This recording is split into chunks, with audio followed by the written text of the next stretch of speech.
등장하는데 그 비중에 따라서 대사사와 소사사로 나누기도 합니다. 온니엘, 드보라, 기드온, 입다, 삼손과 같이 비중이 큰 사사들을 대사사로, 그 외의 사사들은 소사사로 이렇게 나누면서 사사기는 이스라엘의 타락과 구원의 역사를 기록하고 있습니다. 삼손의 이야기로 넘어가면서 그 배경을 설명하는 것으로 이제 본격적인 이야기가 펼쳐집니다. 지금까지와 같은 사사기의 패턴이지만 조금 다른 점도 발견됩니다. 오늘 본문 1절의 말씀인데요. 우리 다시 한번 읽도록 하겠습니다. 시작. 이스라엘은 또다시 여호와 보시기에 악한 일을 저질렀습니다. 그리하여 여호와께서는 그들을 블레셋 사람들의 손에 40년 동안 넘겨주셨습니다.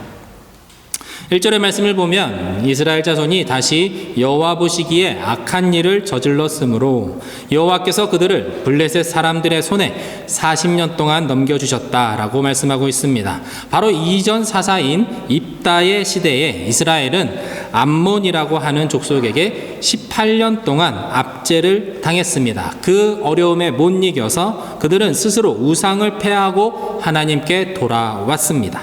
그러나 다시 하나님 앞에서 범죄하고 이방신을 섬기는 삶으로 돌아간 이스라엘은 40년간의 블레셋의 압제의 시대를 다시 맞이하지만 이전과 같이 하나님께 부르짖었더라 라는 이 말씀이, 이 구절이 이번에는 등장하지 않습니다.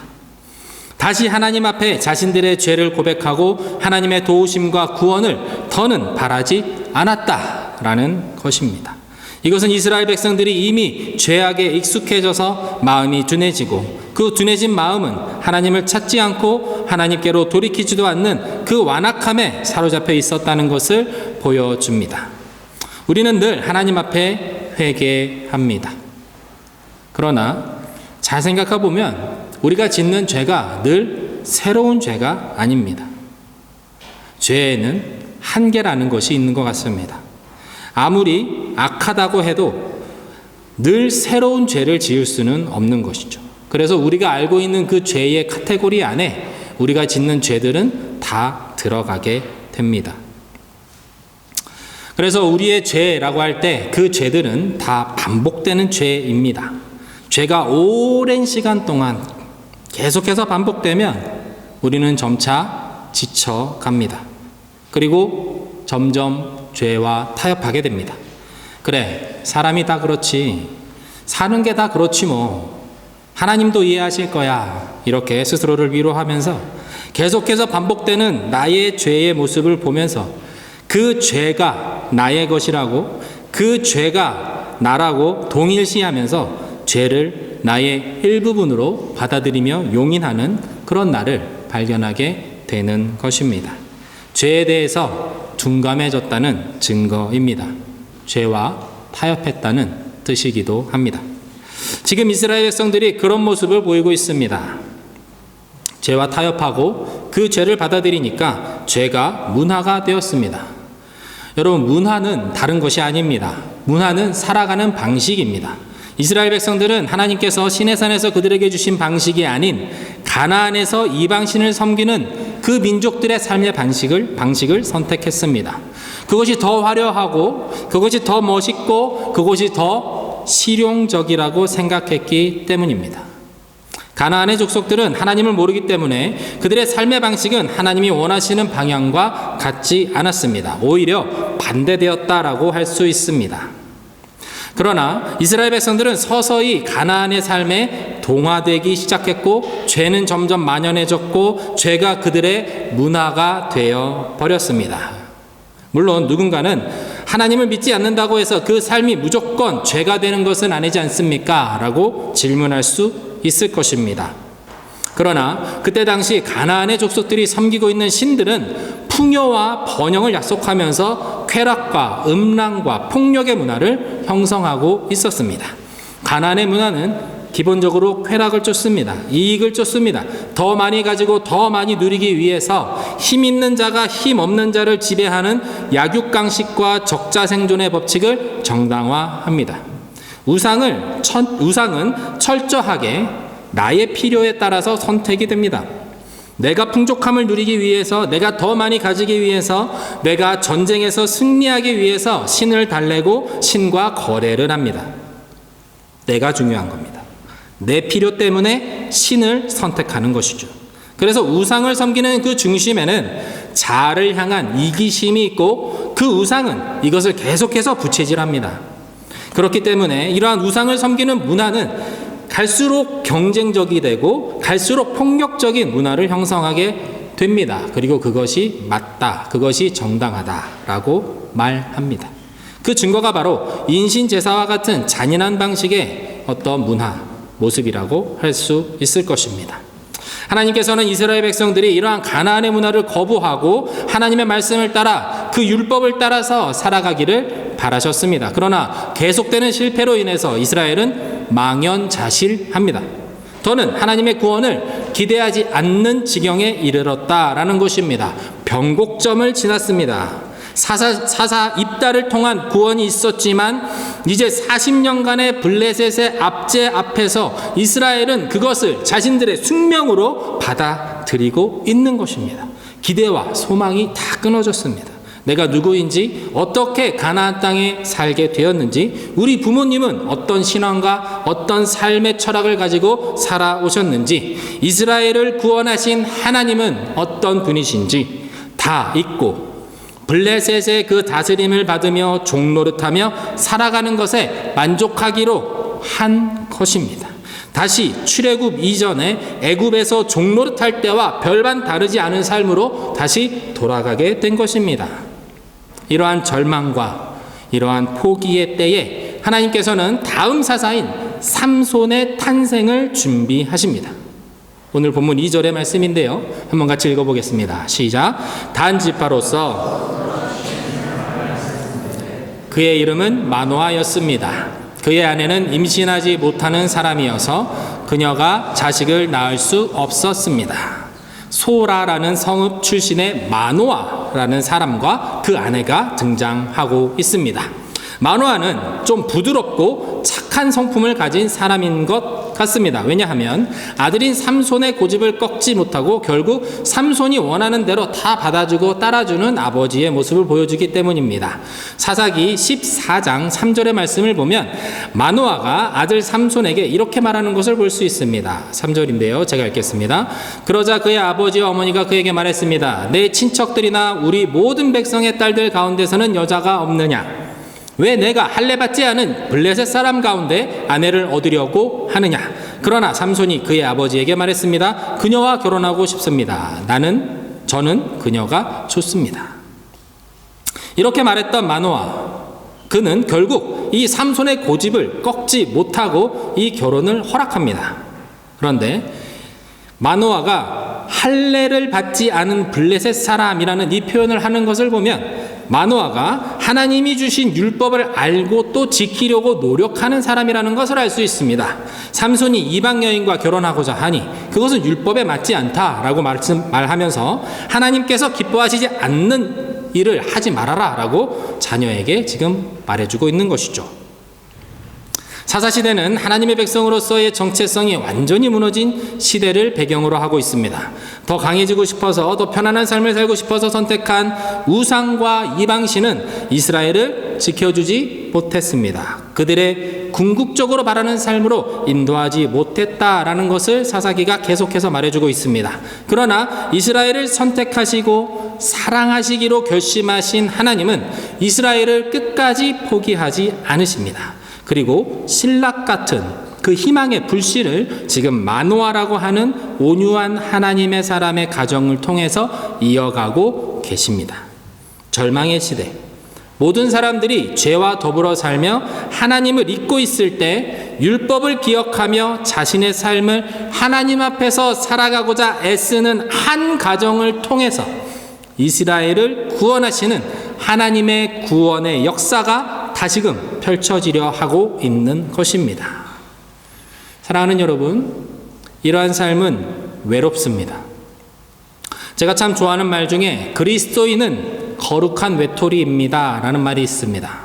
거룩한 외톨이라는 말이 우리 그리스도인의 삶을 너무나도 잘 대변해 준다라고 저는 생각합니다. 세상에 살아가지만 완전히 동화되어서 살 수 없기 때문에 때로는 외로움을 느끼게 되는 것이 그리스도인의 삶입니다.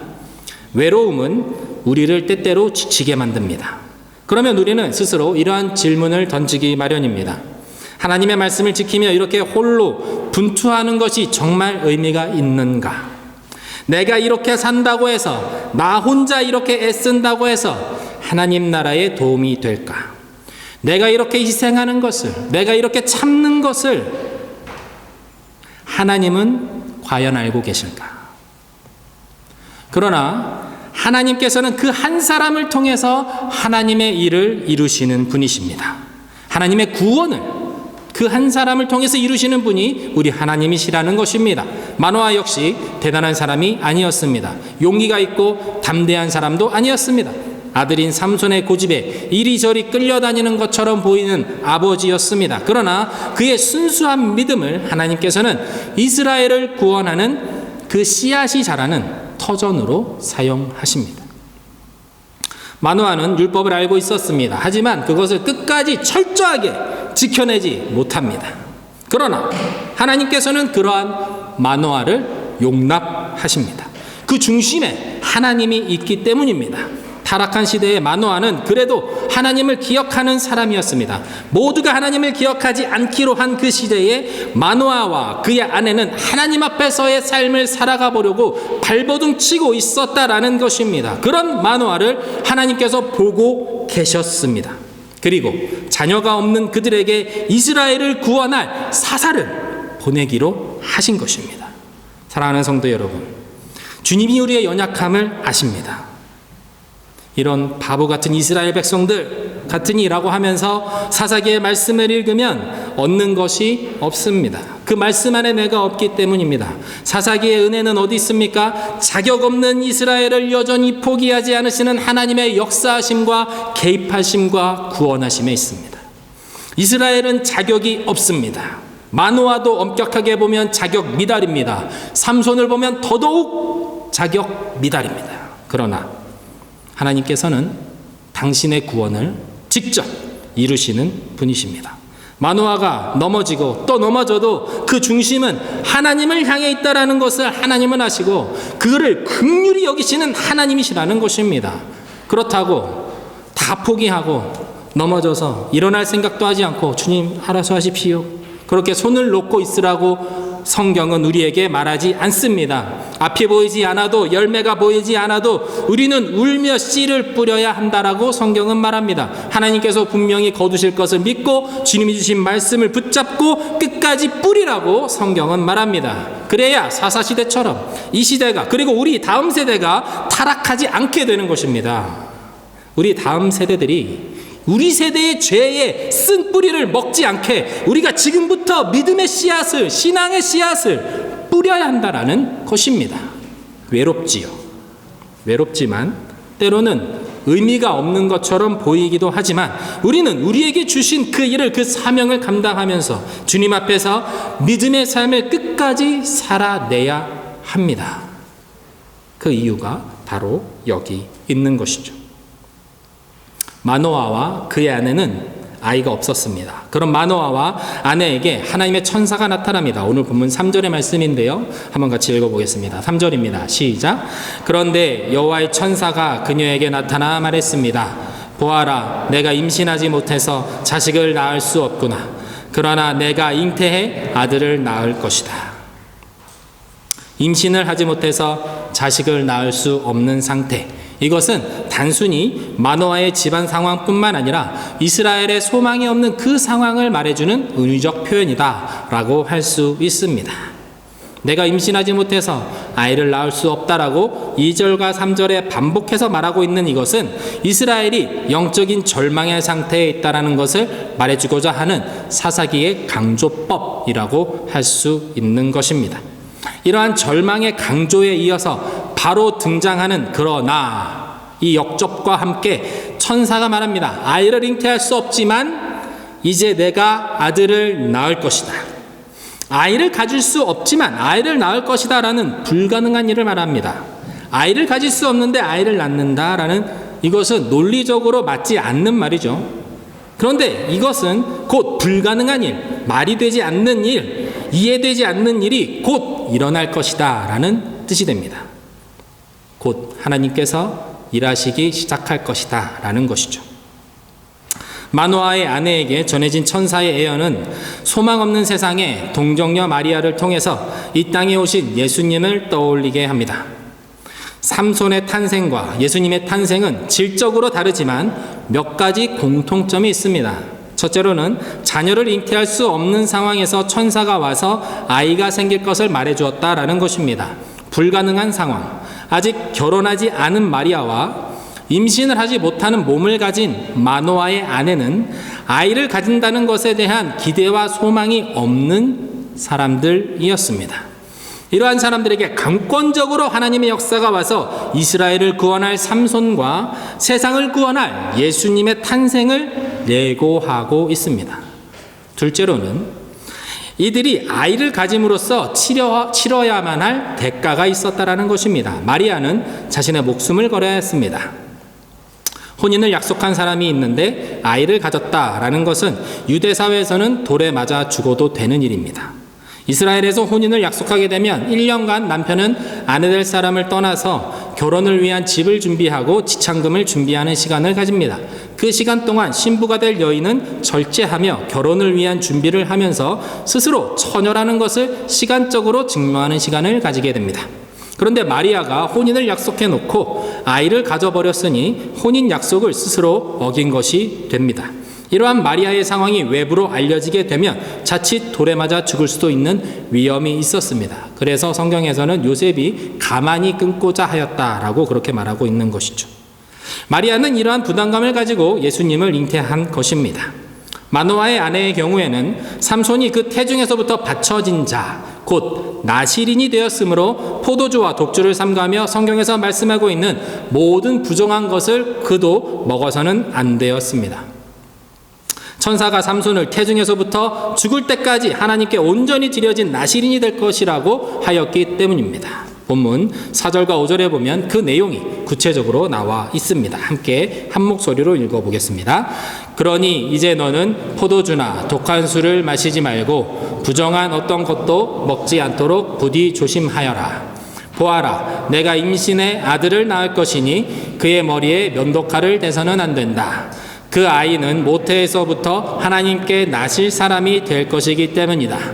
그가 블레셋 사람의 손에서 이스라엘을 구원하기 시작할 것이다. 임신하지 못하는 마노아의 아내는 이제 임신할 수 있을 것이고 그 아이를 낳게 되면 머리에 칼을 대서는 안 됩니다. 머리에 칼을 대서는 안 된다라는 것은 머리카락을 자르지 말라라는 뜻이죠. 이 말씀은 민수기 6장에 나와 있는 나실인의 규례를 다 포함하고 있는 말씀입니다. 포도주와 독주를 삼가고 시신을 멀리해야 하는 나실인의 규례를 다 포함하고 있는 말씀이라는 것이죠. 나실인은 하나님 앞에서 일정 기간 서원해서 자신을 드리는 것을 말합니다. 삼손의 경우에는 조금 특이하게 그 모태에서부터 어머니 뱃속에서부터 하나님으로부터 구별된 나실인으로 태어납니다. 그의 일평생이 온전히 하나님 앞에 드려진다라는 것이죠. 바로 이 구별된 자, 이 바쳐진 자라는 뜻의 나실인으로 태어난 이 삼손을 통해서 하나님은 이스라엘을 구원하시고자 합니다. 타락한 세상에서 구별된 삶을 살아가는 한 사람, 하나님께 나면서부터 바쳐진 나실인을 세상에 태어나게 하시기 위해서 하나님은 하나님을 기억하며 거룩한 외톨이의 삶을 살아가고 있던 마노아와 그 아내를 찾아가셨습니다.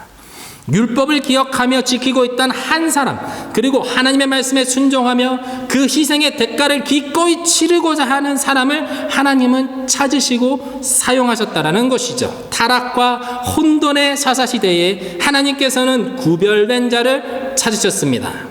그리고 그를 통해서 구별된 자, 나실인을 잉태케 하셨습니다.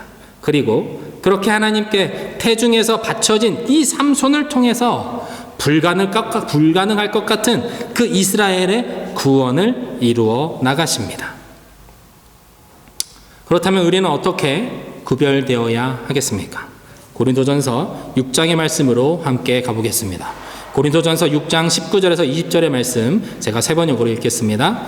여러분의 몸은 여러분 안에 계신 성령의 성전이라는 것을 알지 못합니까? 여러분은 성령을 하나님으로부터 받아서 모시고 있습니다. 여러분은 여러분 자신의 것이 아닙니다. 여러분은 하나님께서 값을 치르고 사들인 사람들입니다. 그러므로 여러분의 몸으로 하나님을 영화롭게 하십시오. 구별된 사람은 나실인과 같이 자신을 하나님께 온전히 내어드린 사람을 뜻합니다. 그 사람은 예수 그리스도의 핏값으로 사신받은 사람입니다. 바로 우리라고 고린도전서는 말하고 있습니다. 예수님께서 우리를 자신의 핏값을 주고 사셨다라고 말씀하고 있습니다. 죄로부터 사망으로부터 우리를 십자가의 대가를 치르고 하나님께서 우리를 사셨다라고 말씀하고 있습니다. 이 말씀이 믿어지는 은혜가 있기를 축원드립니다. 이 믿음은 곧 우리는 우리의 것이 아니라는 것을 인정하는 것입니다. 나에 대한 소유권이 내게 있지 않다는 것을 인정할 때 비로소 우리는 구별된 자가 될 수 있습니다. 내가 하나님의 것이라는 것을 인정할 때 비로소 우리는 구별된 자의 삶, 거룩한 자의 삶을 살아갈 수 있게 되는 것이죠. 소속이 분명해진다라는 것입니다. 내가 어디에 속해 있는가, 그것이 분명해질 때 세상과는 구별된 사람으로 살아갈 수 있는 힘이 생긴다라는 것입니다. 나의 의지가 아닙니다. 하나님의 의지에 따라서 거룩한 외톨이가 되어 즐겁게 그 길을 걸어가는 것이 구별된 사람의 삶입니다. 하나님이 원하시는 것을 이 땅 가운데 어떠한 대가를 치르더라도, 마리아와 같이, 그 마노아의 아내와 같이 그 대가를 치르더라도 그것을 이 땅 가운데 이루어내겠습니다 라고 하는 삶입니다. 히브리서 11장 6절에서 7절의 말씀을 제가 세 번역으로 읽겠습니다. 믿음이 없이는 하나님을 기쁘게 해드릴 수 없습니다. 하나님께 나아가는 사람은 하나님이 계시다는 것과 하나님은 자기를 찾는 사람들에게 상 주시는 분이라는 것을 믿어야 합니다. 믿음으로 노아는 하나님께서 아직 보이지 않는 일들에 대하여 경고하셨을 때에 하나님을 경외하고 방주를 마련하여 자기 가족을 구원하였습니다. 이 믿음을 통하여 그는 세상을 단죄하고 믿음을 따라 얻는 의를 물려받는 상속자가 되었습니다. 믿음에 대해서 이야기하면서 노아의 이름이 등장합니다. 우리가 잘 아는 노아, 그는 아주 큰 방주, 배를 만들라는 하나님의 명령에 순종해서 오랜 기간 동안 홀로 외롭게 이 방주를 만들었습니다. 노아는 믿음의 눈으로 아직 보이지 않는 일들을 보았습니다. 하나님을 경외하며 방주를 마련했습니다. 하나님을 경외하는 마음으로 홀로 외롭게 그 모든 일들을 감당해냈다는 것입니다. 히브리서는 말합니다. 믿음이 없이는 하나님을 기쁘게 해드릴 수 없다고 말입니다. 내가 예수님의 이름으로 한 일들을 하나님은 지나치지 않는다라는 뜻입니다. 하나님은 우리를 원하십니다. 하나님의 관심은 온통 여러분에게 있습니다. 우리의 말과 행동이 하나님을 향한 것이 되기를 하나님은 간절히 원하고 계십니다. 하나님께서는 그 한 사람을 찾고 계시는 것이죠. 마노아와 아내처럼 극심하게 타락해버린 세상 속에서도 하나님을 경외하면서 살아가기를 포기하지 않는 그 한 사람. 모든 사람이 하나님을 모르는 때에 하나님의 사람으로 살아가고자 발버둥 치는 그 한 사람. 그 한 사람을 하나님은 그냥 지나치시지 않습니다. 하나님의 은혜는 세상이 눈치채지 못하게 흘러갑니다. 바로 숨어있는 거룩한 외톨이들을 통해서 세상 속 가운데 흘러 들어가기 때문입니다. 외로울 수 있습니다. 그러나 주님의 손을 더 꼭 붙잡으면, 주님을 더 꼭 붙잡으면 갈 수 있습니다. 해볼만 합니다. 부디 거룩한 외톨이의 삶을 살아가지만 주님이 함께 하심으로 그 믿음의 길을 끝까지 잘 걸어가시는 귀한 우리 미네복음교회 성도님들이 다 되시기를 주님의 이름으로 축원드립니다. 아멘. 주신 말씀 가지고 함께 찬양하며 기도했으면 좋겠습니다.